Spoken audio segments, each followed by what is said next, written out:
მოგესალმებით. ქორუმი გვაქვს, შეგვიძლია დავიწყოთ მუშაობა. დღეს გვაქვს ჩვენ ორი საკითხი. მანამ დღის წესრიგის გადავალთ, მინდა ორიოდე სიტყვა გითხრათ მიმდინარე შეჯიბრზე. ბათუმში იცით, რომ ტარდება ოლიმპიური ფესტივალი. ეს არის მართლაც უპრეცედენტო. რაც ჩვენ ვიხილეთ, აგერ ბატონ ლაშაც იყო, აგერ თითქმის ყველანი ვიყავით იქ.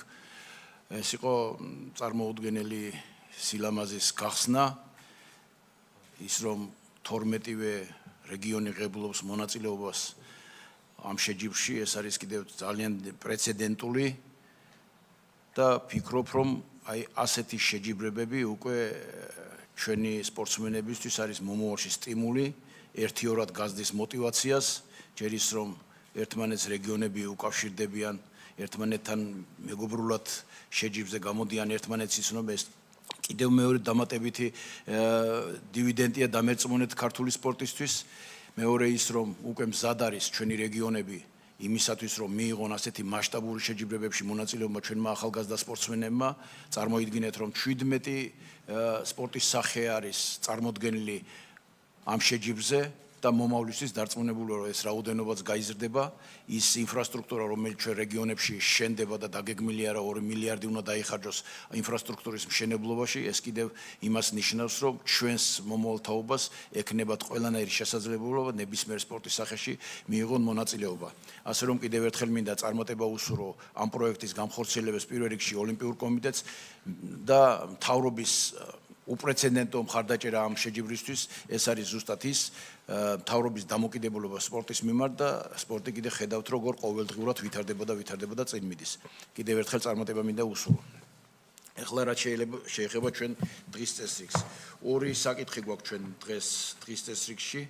საქართველოს მთავრობის მიერ წარმოდგენილი საქართველოს 20-25 წლის სახელმწიფო ბიუჯეტის შესრულების წლიური ანგარიში და სახელმწიფო აუდიტის სამსახურის მიერ წარმოდგენილი სახელმწიფო აუდიტის სამსახურის მოხსენება 20-25 წლის სახელმწიფო ბიუჯეტის შესრულების წლიური ანგარიშის შესახებ. მთავრობის ანგარიშზე ეს არის პირველი საკითხი.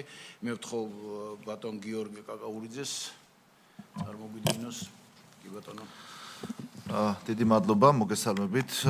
ორი საკითხია ჩემს მიერ წარმოსადგენია, პრინციპში ორივე ერთმანეთთან კავშირშია. კი ბატონო, დავიწყებ ანგარიშით. ჩვენ გასულ წელს ბიუჯეტი დაგეგმილი ჰქონდა 5%-იანი 6%-იანი ეკონომიკური ზრდის პროგნოზი, თუმცა წლის პირველ ნახევარში ჰქონდა უფრო მაღალი ეკონომიკური ტენდენციები, შესაბამისად სუსტად ამ პერიოდში მოხდა პროგნოზების განახლება და ნაცვლად 5%-ისა განიცესურა 7.2%-ით. საბოლოოდ ფაქტიური მაჩვენებელი მივიღეთ 7.5%, რეალური ეკონომიკური ზრდის, რამაც უზრუნველყო რომ მთლიანი შიდა პროდუქტი ნომინალურ გამოხატულებაში განიცესურა საბოლოო ჯამში 104 მილიარდ 598 მილიონი ლარით, ერთ სულ მოსახლეზე 28,215 ლარი, რაც 10,296 დოლარს შეადგენს. ინფლაციის მაჩვენებელი მიზნობრითა შედარებით ოდნავ მაღალი იყო, 3.9% შეადგინა საშუალო მაჩვენებელმა, ხოლო წლის ბოლოსთვის იყო 4%. რაც შეეხება საგარეო სექტორს, ჩვენ გასულ წელს ჯამში საგარეო სავაჭრო ბრუნვა გაგვეზარდა 10.3% და 25 მილიარდ 863 მილიონი დოლარი შეადგინა. აქედან ექსპორტი იყო 7 მილიარდ 291 მილიონი დოლარი, 11.2%-ით არის გაზრდილი წინა წელთან შედარებით, ხოლო იმპორტის მაჩვენებელმა შეადგინა 18 მილიარდ 572 მილიონი დოლარი, რაც 10%-იანი ზრდა არის. ტურიზმის ნაწილში ჰქონდა ზრდა როგორც ვიზიტორების, ასევე ფულადი ნაკადების კუთხით. ჯამში გასულ წელს ყავდა 6 მილიონ 856,000 ვიზიტორი, მათ შორის ტურისტული ვიზიტორების რაოდენობა იყო 5 მილიონ 522,000-მდე პირი, ხოლო ფული რაც ქვეყნის ეკონომიკაში შემოვიდა ტურიზმის ხარჯზე 4 მილიარდ 690 მილიონი დოლარით განიცესულა. რაც შეეხება ფულად გზავნილებს, ესეც გაზრდილია დაახლოებით 8%-ით და შეადგინა 3 მილიარდ 228 მილიონი დოლარი. აქ კლება გვაქვს რუსეთიდან, დანარჩენ შემთხვევაში არის ზრდები.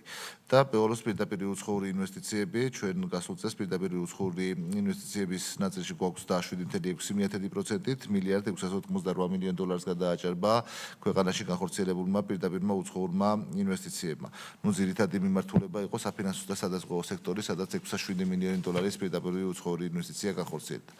რაც შეეხება ძირითად პარამეტრებს ნაერთი ბიუჯეტის კუთხით, ჩვენ გასულ წელს ჰქონდა შემოსავლების ნაწილში შესრულება გადაჭარბებით 100.7% იყო შესრულების მაჩვენებელი, 28 მილიარდ 468 მილიონი ლარი იყო უკაცრავად შემოსავალი, რაც მივიღეთ ნაერთ ბიუჯეტში, მათ შორის დიდი წილი ეჭირა გადასახადებს 25 მილიარდ 536 მილიონი ლარი მივიღეთ საგადასახადო შემოსავლების სახით და ეს პირობებში, როდესაც 2 მილიარდ 721 მილიონი დამატებით მოხდა დღეს ზედმეტობების დაბრუნება. პრივატიზაციის ნაწილში ჰქონდა 582 მილიონი ლარამდე, რაც 112%-ია შესრულების კუთხით, ხოლო ბიუჯეტის დეფიციტს რაც შეეხება, დაგეგმილი ჰქონდა თავდაპირველად 2.5%, თუმცა მაღალმა ეკონომიკურ მასდამ მოგცა იმის საშუალება, რომ შეგვიმცირებია და ფაქტიური მაჩვენებელი 1.4%-ის დონეზე დაფიქსირდა. ასევე ბიუჯეტის დეფიციტის შემცირებამ შესაძლებელი გახადა ვალის მოცულობის შემცირება, გასულ წელს თავდაპირველად დაგეგმილი იყო ვალი 35.9%-ის ოდენობით კლიანში და პროდუქტთან მიმართებაში, თუმცა ფაქტიურად მივიღეთ 34.4%. რაც შეეხება უშუალოდ სახელმწიფო ბიუჯეტის ნაწილში, აქ შემოსულობების ნაწილში გვაქვს 100.8% შესრულება, ხოლო ხარჯვითი ნაწილის ჯამური შესრულება არის 99.2%. შემოსულობებში მთავარი წყარო, რა თქმა უნდა, არის შემოსავლები, 23 მილიარდ 951 მილიონი ლარი მივიღეთ გასულ წელს სახელმწიფო ბიუჯეტში შემოსავლების სახით, საიდანაც საგადასახადო შემოსავლები იყო 21 მილიარდ 957 მილიონი ლარი, ანუ 100%-იანი აქ შესრულების მაჩვენებელი. პრივატიზაციიდან 15%-ია შესრულება და 354 მილიონი ლარი მივიღეთ, ხოლო სესხების დაბრუნების სახით 378 მილიონ ლარზე მეტი მივიღეთ და 111.3%-ია შესრულების მაჩვენებელი. რაც შეეხება ვალების ნაწილს, გასულ წელს საშინაო ფასიანი ქაღალდების გამოშვებით მივიღეთ 1.589 მილიონ ლარამდე, 902 მილიონ ლარზე მეტი იყო საინვესტიციო კრედიტების ათვისების მაჩვენებელი, ხოლო 596 მილიონი ლარი მივიღეთ ბიუჯეტის მხარდაჭერი კრედიტების სახით. რაც შეეხება ვალების მომსახურებისა და დაფარვის ნაწილს, საგარეო ვალდებულებებზე მიიმართა 2 მილიარდ 77 მილიონი ლარი, ხოლო საშინაო ვალდებულებებზე 953 მილიონი ლარი. ბიუჯეტის ხარჯვით ნაწილს რაც შეეხება ჯამში გაწეული საკასო ხარჯი სახელმწიფო ბიუჯეტიდან იყო 27 მილიარდ 723 მილიონი ლარი, როგორც ვახსენე 99.2% იყო ჯამური შესრულების მაჩვენებელი, თუმცა რიგი უწყებები გვაქვს, სადაც 100% და ოდნავ მეტი არის შესრულების მაჩვენებელი, ესეთი იყო მაგალითად ინფრასტრუქტურის სამინისტრო, სადაც 101% იყო შესრულების მაჩვენებელი, ჯანდაცვის სამინისტროს შემთხვევაში 100.3% იყო შესრულების მაჩვენებელი და 8 მილიარდ 976 მილიონ ლარზე მეტი დაიხარჯა, ასევე 100%-ზე და მეტი შესრულება ჰქონდა თავდაცვისა და შინაგან საქმეთა სამინისტროებს და კიდევ ერთი უწყება, რომელსაც 100%-ზე მაღალი მაჩვენებელი ჰქონდა, იყო სპორტის სამინისტრო. სპორტის სამინისტროს ნაწილშიც შესრულების მაჩვენებელი არის 100.3%, 340 მილიონ ლარზე მეტის ათვისება მოხდა გასულ წელს სპორტის სამინისტროს მიერ და თუ პროგრამებსაც ჩავხედავთ, ყველა პროგრამაში ათვისების მაჩვენებელი არის მაღალი. აქ აღსანიშნავია წლის ბოლოს ჩვენ თაღის დამატება იყო საჭირო და თაღს დავუმატეთ სპორტის სამინისტროს და აქ გარდა თანხებისა მნიშვნელოვანია ის მიღწევები, რაც გასულ წელს ჰქონდათ სპორტსმენებს. ეს რა თქმა უნდა მხოლოდ ერთი წლის შედეგი არ არის, სისტემური მიდგომის შედეგია. 1935 ჯილდო მიიღეს საბოლოო ჯამში სხვადასხვა ტურნირებზე ქართველმა სპორტსმენებმა, მათ შორის იყო 752 ოქროს მედალი, 610 ვერცხლის მედალი და 573 ბრინჯაოს მედალი. საკმაოდ კარგი და მაღალი შედეგია დამეთანხმებით და გარდა ამისა უკვე ჩვენთან ქვეყნის შიგნით თქვენს ახსენეთ წელს მიმდინარე ჩემპიონატები და გასულ წელს 21 საერთაშორისო ჩემპიონატი ჩატარდა სხვადასხვა სახეობებში, რაც საკმაოდ მაღალი მაჩვენებელია და ეს მაჩვენებელი ყოველწლიურად კიდევ მზარდი გვაქვს და დაინტერესება რომ საქართველოში ბევრი ჩემპიონატი ჩატარდეს, სხვადასხვა ფედერაციებს აქვთ გამომდინარე მაღალი დონის ორგანიზებისა, რომელიც ჩვენ ქვეყანაში როგორც ისე ხდება ხოლმე და ეს რა თქმა უნდა მხოლოდ ბიუჯეტის ციფრების გარდა არის იმ ადამიანების ძალიან დიდი დამსახურება, რომელიც უშუალოდ არიან ჩართული ამ პროცესებში. ეს არის ძირითადი პარამეტრები, რაც გასული წლის შესრულებას უკავშირდება, თუ კითხვებია, რა თქმა უნდა, მზად ვარ გითხრათ. დიდი მადლობა.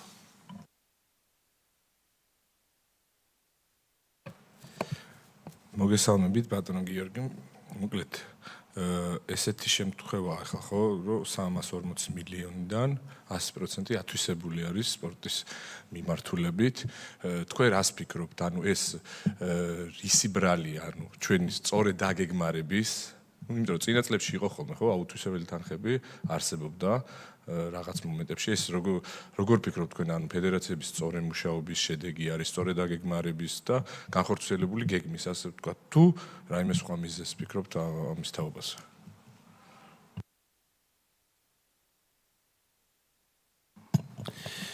მოგესალმებით. რა თქმა უნდა, სპორტი არის ერთ-ერთი ის მიმართულება, სადაც ადამიანები თანხმდებით და ეს არის ქვეყნის წარმატება, ქვეყნის შიგნით და გარეთ გამაერთიანებელი. ამიტომ მე რაც უფრო სპორტში მეტ დაიხარჯებ, ამის მომხრე ვარ და თუ შედეგი იქნება მით უმეტეს. მაგრამ ერთი შეკითხვა მაქვს, ისე ფინანსური ხასიათის, რომ წლიური ასიგნება იყო 339 მილიონი რაღაცა და 340 მილიონი დაიხარჯა. აი, რის ხარჯზე მოხდა ხარჯების მეტი დაფინანსება, ანუ წლიური ასიგნების მეტი რა პრინციპით დაიხარჯა და შემდეგ იყო ასეთი რომ ინფრასტრუქტურული პროექტები ვერ განხორციელა ბოლომდე იქ 9 მილიარდი იქ რაღაც გარკვეული თანხა არის, სადაც არ მოხდა ათვისება. ანუ ვიწყებთ ბიუჯეტის ჯამური რაოდენობა 27 მილიარდია, მაგრამ სპორტის სამინისტროში არის 339 მილიონი და დახარჯულია 340 მილიონი. აი ასიგნებაზე მეტი როგორ დაიხარჯა. რა პრინციპი, რა კანონმდებლობით იყო და ხომ არა დარღვევა ბიუჯეტის ათვისების მხრივ. გებია, კითხვები თუ არის კიდევ? ბატონო გიორგი, მეც დავსვავ კითხვას. ჯერ პირველ რიგში მინდა მადლობა გადაგიხადოთ იმისათვის, რომ ძალიან სიღრმისეული ინფორმაცია მოგვაწოდეთ, ჩვენ კი ვიცოდით სპორტის მიმართულებით როგორ ხდება, მაგრამ აი თქვენ რო იცით ფინანსთა სამინისტროში და პირადად თქვენ ასე სიღრმისეულად სად რაიხარჯებ ეს კიდე ჩვენთვის ორჯერ მეტი мотиваციაა რომ ჩვენმა სპორტსმენებმა უფრო წარმატებით იასპარეზონ. მე რა მინდა გითხრათ იცი აი ამდენი მედალი თქვით 700 მარტო ოქროს მედალია და 1900 ეს ყველაფერი. ჩვენ აი აქ თვითონ ანაზღაურება ამ სპორტსმენების რომელიც მიიღოს პრემიის სახით რამდენია დახარჯული ზუსტად მინდა გავიგო ერთი რა ხდება ამასთან დაკავშირებით. დიდი მადლობა. პირველ რიგში 340 მილიონის ათვისება, რატო მოხდა 100%-იანი ათვისება, რა თქმა უნდა, ძალიან დიდი დამსახურება სამინისტროსი, რომელმაც საკმაოდ კარგი მენეჯმენტი განახორციელდა გასული წლის განმავლობაში. ჩვენ რა თქმა უნდა, სურვილი რომ მეტი იყოს ყველა უწყებაში, ყველა მიმართულებით არის, თუმცა მაქსიმალურად ვცდილობთ რომ გავანაწილოთ ისე რომ არც აუთვისებლობა არ დაჭდეს და არც დანაკლისი იყოს. გასულ წელს სპორტის მიმართულებით ისევ იმ ჯილდოების ნაწილში იყო უფრო მეტი და შესაბამისად წლის ბოლოს თანხის დამატება მოგვეწია და სადაც რამდენიმე ფედერაცია იყო, სადაც დაგეგმილი არ იყო ხარჯები, მაგალითად მსოფლიო ჩემპიონატზე ან ევროპის ჩემპიონატზე გასვლის სხვადასხვა გუნდურში და შესაბამისად როგორც მოხდა ამ მიმართულებით დამატებით თანხის გამოყოფაც განხორციელდა. ამიტომ ეს არის ორივე მიმართულება, ერთი რომ შედეგები, მეორე რომ სამინისტროს სწორი მენეჯმენტი და საბოლოო ჯამში მივიღეთ ის რომ 100%-იანი ათვისების მაჩვენებელი გვაქვს. ბატონს ჰქონდა კითხვა რის ხარჯზე მოხდა უფრო მეტის დაფინანსებაო, ეს იყო გრანტების ხარჯზე წლის განმავლობაში სხვადასხვა მიმართულებით მიღებული გრანტები, რაც სამინისტროს ქვეშ მყოფმა უწყებებმა მიიღეს, რომელიც გრანტებიც არ იგეგმება წლის დასაწყისში, მიიღეს შესაბამისად დახარჯეს და ეს იყო იმ გადაჭარბების მიზეზი, რაც 0.3%-ია გადაჭარბებული მთლიან ბიუჯეტთან მიმართებაში. რაც შეეხება კონკრეტულად ინვესტიციებში 500 მილიონი არა 500.000 იყო აქ და ჩვენ თუ ნახავთ გასულ წელს სამინისტროს განხორციელებულ შესყიდვებს, თუნდაც ამ ინფრასტრუქტურის კუთხით, მათ შორის სპორტული ინვენტარის შეძენის ნაწილში საკმაოდ დიდი დანაზოგი გააკეთა სამინისტრომ. სწორი შესყიდვების პროცედურებიდან გამომდინარე და გაგრული ეკონომია ამან მიცა სამინისტროს და ეს თანხა შემდგომში გამოიყენეს სხვა მიმართულებების მეტად დასაფინანსებლად. რაც შეეხება ჯილდოების ნაწილში, გასულ წელს ჯამში დაიხარჯა 59 მილიონ ლარამდე ამ სტიპენდიებსა და ჯილდოებზე, თუმცა აქედან ნაწილი იყო რაც ყოველთვიური სხვადასხვა დამსახურებისთვის ყოველთვიური სპორტსმენებისთვის, დაახლოებით ეს არის 12 მილიონამდე წლიურად, თუ სწორად მახსოვს. დანარჩენი 37 მილიონი იყო, რაც უშუალოდ შედეგების მიხედვით სხვა ჯილდოებზე, სხვადასხვა სახეობებში მიიღეს ჩვენმა სპორტსმენებმა. აღსანიშნავია ის ფაქტი, რომ ჩვენ შეგვიძლია ამ მიმართულებით ვთქვათ ის, რომ ჩვენი სპორტსმენები ამ ჯილდოსთან დაკავშირებით მოწინავეები არიან, არც ერთ მე არ მახსენდება, არ ვიცი თუ ვინმე მეტყვის ასეთი საპრიზო ფონდი, როგორც საქართველოს სპორტსმენებს აქვს, არც ერთ ქვეყანას არ აქვს და მე ვფიქრობ, ძალიან კარგია და სწორი სტიმულირება არის ჩვენი სპორტსმენებისთვის.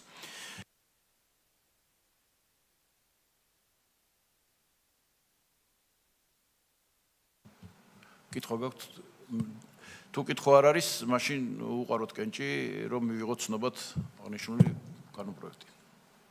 მიღებულია, დიდი მადლობა. ახლა გადავიდეთ მეორე საკითხზე.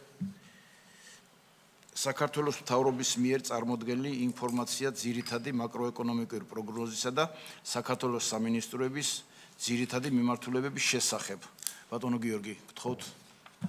დიდი მადლობა. ეს არის უკვე ის პროგნოზები, რომელსაც ჩვენ უკვე დავიწყეთ მუშაობა და უნდა დავაფუძნოთ როგორც 2027 წლის, ასევე შემდგომი წლების ბიუჯეტები. პირველ რიგში არის განახლება წლევანდელი პროგნოზების. ჩვენ 5%-ზე გქონდა და 5%-იანი ეკონომიკური ზრდაზე გქონდა რეალური ეკონომიკური ზრდის პროგნოზი, თუმცა პირველ 4 თვეში ვინაიდან უფრო მაღალიას და 8%-ს აღემატება რეალური ეკონომიკური ზრდა, ამიტომ განვაახლეთ პროგნოზი, ნაცვლად 5%-ისა 6.3%-ია რეალური ეკონომიკური ზრდის პროგნოზი, შესაბამისად განახლდა ძირითადი სხვა პარამეტრები, რომელიც თანსდევს მაღალ ეკონომიკურ ზრდას, მათ შორის განახლდა ბიუჯეტის შემოსავლებისა და დეფიციტის მაჩვენებელი და ჩვენ წელს ვფიქრობთ და პროგნოზით გვაქვს რომ ნაცვლად 2.5%-ისა ბიუჯეტის დეფიციტ შევამცირებთ 2%-მდე, მომდევნო წლებში რეალური ეკონომიკური ზრდა იქნება საშუალოდ 5-დან 5.5%-ის ფარგლებში, ხოლო დეფიციტი შენარჩუნებული იქნება 2.5%-ზე დაბალ ნიშნულზე. ინფლაციას რაც შეეხება წელს გვექნება მიზნობრივ მაჩვენებელთან შედარებით მაღალი 4.9%-ია პროგნოზი ინფლაციის წლევანდელ წელს, ხოლო შემდგომ წლებში უბრუნდება მის მიზნობრივ 3%-იან მაჩვენებელს. გარდა ამისა, მიმდინარე ანგარიშის დეფიციტი თავდაპირველ პროგნოზთან შედარებით ოდნავ მაღალია, 3.7% იქნება მიმდინარე წელს, ხოლო მომდევნო წლებშიც ასევე შენარჩუნებული იქნება 4%-ის ზონეზე, ხოლო რაც შეეხება მთავრობის ვალის მაჩვენებელს, წელს შემცირდება ვალის მაჩვენებელი 33%-მდე მთლიან შიდა პროდუქტთან მიმართებაში და მომდევნო წლებში ბიუჯეტის დეფიციტის დაბალ მაჩვენებელთან ერთად იქნება მცირედი კლებადი ტენდენცია და 32%-იან ნიშნულს ჩამოსდება ვალის მაჩვენებელი, აქ რაც ვალში მნიშვნელოვანია საშინაო ვალის წილის ზრდამოხდებას და საგარეოს შემცირება, ერთ-ერთი მნიშვნელოვანი კომპონენტი ეს არის რაც გვაქვს და აი ამ რესურსების პირობებში მოხდება ჩვენს მიერ უკვე სამინისტროებთან ერთად მუშაობა იმისათვის რომ მომამზადოთ პირველადი ვარიანტი 2027 წლის ბიუჯეტის და შემდგომში უკვე პარლამენტში როგორც ტრადიციულად ხდება ხოლმე სექტემბრის ბოლოს წარმოვადგენთ და უკვე სამთვიანი პროცესი გვექნება პარლამენტში, როცა უნდა საბოლოო ვარიანტი შემუშავდეს ბიუჯეტისას. ეს არის ის პროგნოზები, რომელიც წარმოდგენილია თქვენს წინაშე. ძალიან კარგი. თუ გვაქვს შეკითხები? კითხვები არ არის. მაშინ უყაროთ კენჭი და ვიღოთ ცნობად. მიღებულია. დიდი მადლობა. სხდომა ამით დამთავრებულია. დიდი მადლობა.